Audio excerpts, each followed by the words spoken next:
সেতু বিভ্রাটের স্মৃতি উস্কে আবার গার্ডেন রিচে মৃত্যু মিছিল।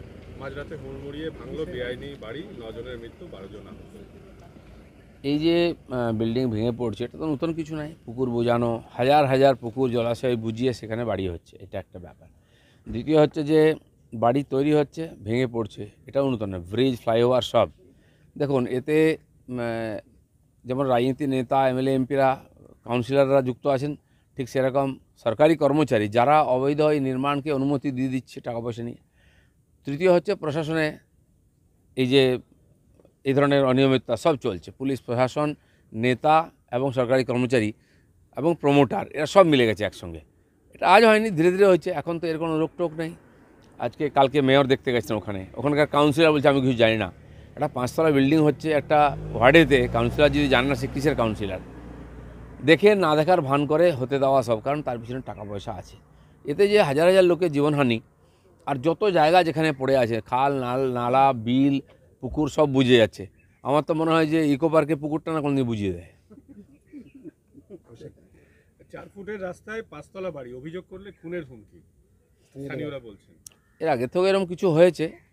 আজ এটা ঠিক, পিছনে বিরাট শক্তি আছে, প্রচুর টাকা পয়সার ব্যাপার আছে, নাহলে ওরকম বাড়ি হয় কী করে? বস্তির মাঝে মধ্যে যতটা জায়গা পেয়েছে পিলার তুলে ওখানে বাড়ি করে ফেলছে। কী করে সম্ভব এখানে? এখন তো ওই বাড়িতে লোক ছিল না, যদি কমপ্লিট হয়ে যেত, লোক থাকতো, তারপরে এই দুর্ঘটনা ঘটতো, তো উপরের নিচে মিলিয়ে কতজনের প্রাণহানি হতো। আর কত বাড়ি এই অবস্থায় তৈরি হয়ে গেছে, আর সেই দিনটা অপেক্ষা করছে যেদিন দুর্ঘটনা শুনতে হবে। আমার তো শুনে চিন্তা হয় যে কি চলছে এটা। এখন এই কথা বললো বলে খোঁজ করো কোথায় কত বাড়ি হয়েছে, কদিন পরে বন্ধ হয়ে যাবে সব, ইলেকশনের নির্বাচনের চাপেতে। তো এটা কি চলতেই থাকবে? কেউ দায়িত্ব নেবে না? মুখ্যমন্ত্রী গিয়ে ছবি তুলবেন, মেয়র গিয়ে মিষ্টি মিষ্টি কথা বলবেন, প্যানেলে বসে ওদের লোকেরা বলবেন এটা দুর্ভাগ্যজনক, মৃত্যু হবে আর দুর্ভাগ্যজনক বলে এড়িয়ে যাবেন, গরম গরম কথা বলবেন, ক্ষতিপূরণ দিলেন, বন্ধ হয়ে যাবে। তো মানুষ এভাবে বেঁচে থাকবে নাকি? মুখ্যমন্ত্রী কড়া ব্যবস্থার কথা বললেও কাউন্সিলরকে আড়াল করার চেষ্টা করছেন মেয়র, অভিযোগ উঠছে। সবাইকে আড়াল করার চেষ্টা করছে। কেউ এখনও এর মধ্যে কাউন্সিলর, এরকম কাউন্সিলর যে ডাকাতির কেসে আগে জেল খেটেছে, এরকম মহান মহান লোকেদের টিকিট দিয়ে কাউন্সিলর করা হয়েছে, তারাই বড় বড় কথা বলছে। তাদের সোর্স আছে, নাহলে ওই ডাকাত কী করে কাউন্সিলর হতে পারে? তার গায়ে কে হাত দেবে? শাহজাহান, আমরা বলেছিলাম না, একটা দুটো নয়, পাড়ায় পাড়ায় শাহজাহান তৈরি করেছেন দিদিমণি, এখন তার ফল ভোগ করতে হচ্ছে সবাইকে।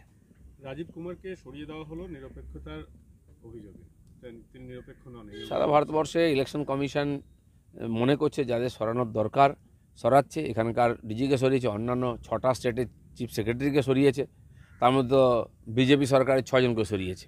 তো এটা একটা নির্বাচনের অঙ্গ তাদের মনে হয়, কারণ ওখানকার আগের ভোট বা সেই অফিসারদের রেকর্ড দেখে তারা ডিসিশন নেন যে সুচারুরূপে ইলেকশন করার জন্য কিছু পরিবর্তন দরকার।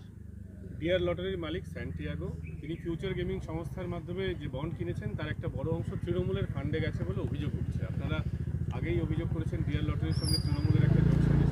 তাহলে ডিয়ার লটারি নাই, যারা মেট্রো ডেয়ারি কিনেছিল সেই কোম্পানি 670 না 73 কোটি টাকা টিএমসিকে দিয়েছে। ক্যাভেন্ডারের দেখুন যত জায়গায় মমতা ব্যানার্জির মিটিং, সব জায়গায় তার মালিক বসে আছেন, জালান সাহেব। আর সবচেয়ে বেশি টাকা তারা টিএমসিকে 673 কোটি টাকা দিয়েছে একাধিকবারে। এছাড়া গেমিং ইত্যাদি কোম্পানি তো দিয়েছে। যারা বড় বড় কথা বলছিলেন এইসব নিয়ে, হ্যাঁ এটা ঠিক, দেশে একটা আইন ছিল, সে আইন অনুযায়ী সব পার্টি টাকা পেয়েছে, সেটাকে তখন তো বেআইনি বলা যাবে না। আজ সুপ্রিম কোর্টের মনে হয়েছে এটাতে বিধিবদ্ধভাবে হচ্ছে না, তারা যে ব্যবস্থা নিয়েছেন, তারা স্টেট ব্যাংকে বলেছেন, তথ্য সংগ্রহ হচ্ছে, তারপরে কোর্ট যা বলবে সেটাই হবে। ধন্যবাদ।